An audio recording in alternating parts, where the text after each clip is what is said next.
Namaste, this is Prakash.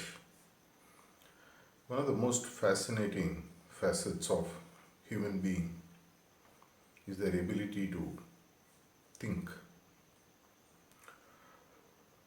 There is also this ability which I've been studying a bit for quite some time now, a very interesting topic called the free will.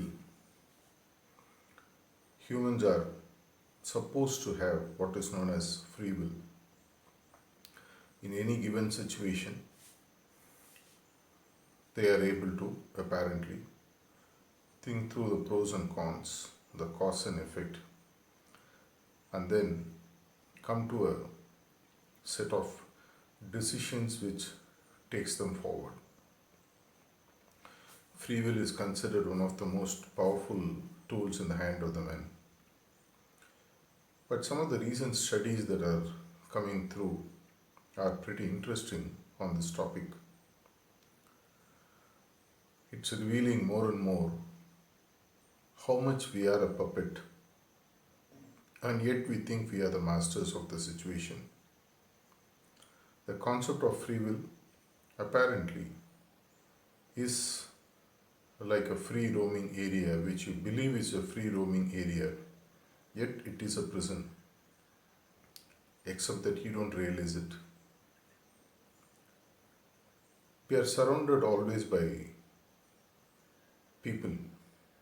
At any point of time, it is always said that about 50 to 100 people are quite close to you in 2 to 3 layers. The immediate layer is your family or those who work with you at office. The second layer is your friends, relatives. The third layer is your neighbors and people who are infrequently meeting you. And the layers go on. Each of these layers, and add on top the press, the media, including the social media. All these are continuously feeding you with information. There is a very famous quote about hypnotism. What is hypnotism? Someone beautifully defined once. Hypnotism is nothing but suggestion accepted. It's not that you're being put in a trance, you're being taken in time travel, and you're convinced of something, and then you wake up, your mind is, you're completely brainwashed. Not at all. Even when I tell you, please have a cup of coffee in a very sweet way, and then you take it, I have actually hypnotized you. The same is what happens to us, to the process of thinking. We believe we are making choices, but do we? We are continuously bombarded by people's inputs, suggestions, their way of thinking, and our emotional need to keep those around us happy. Many times you would want to do something, yet you will end up doing something exactly the opposite because someone might get upset. So, what happened to your free will?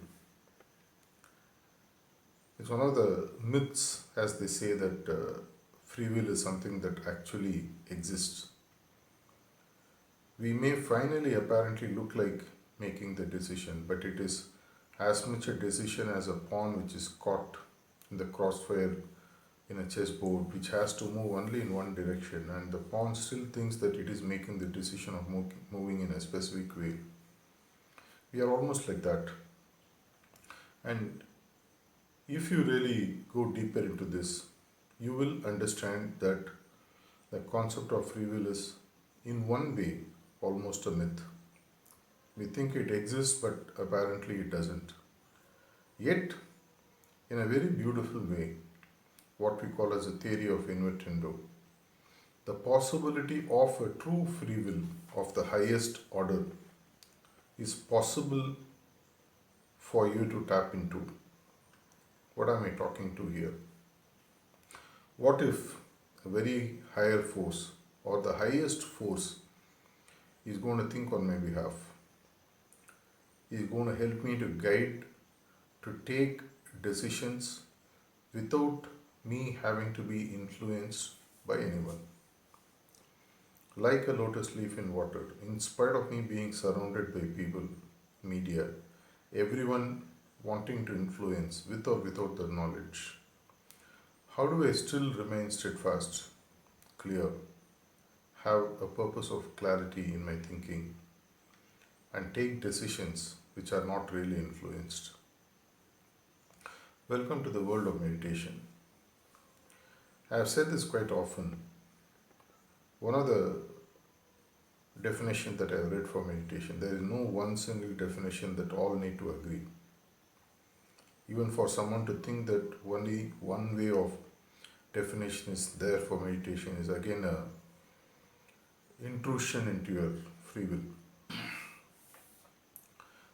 One of the definitions, as I said, is meditation allows you to dive within yourself and question.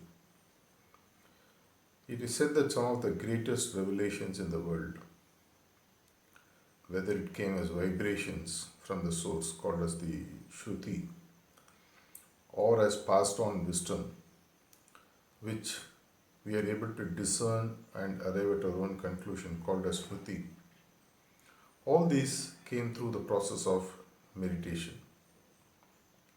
By a simple act of submitting yourself to a higher force by closing your eyes and asking questions.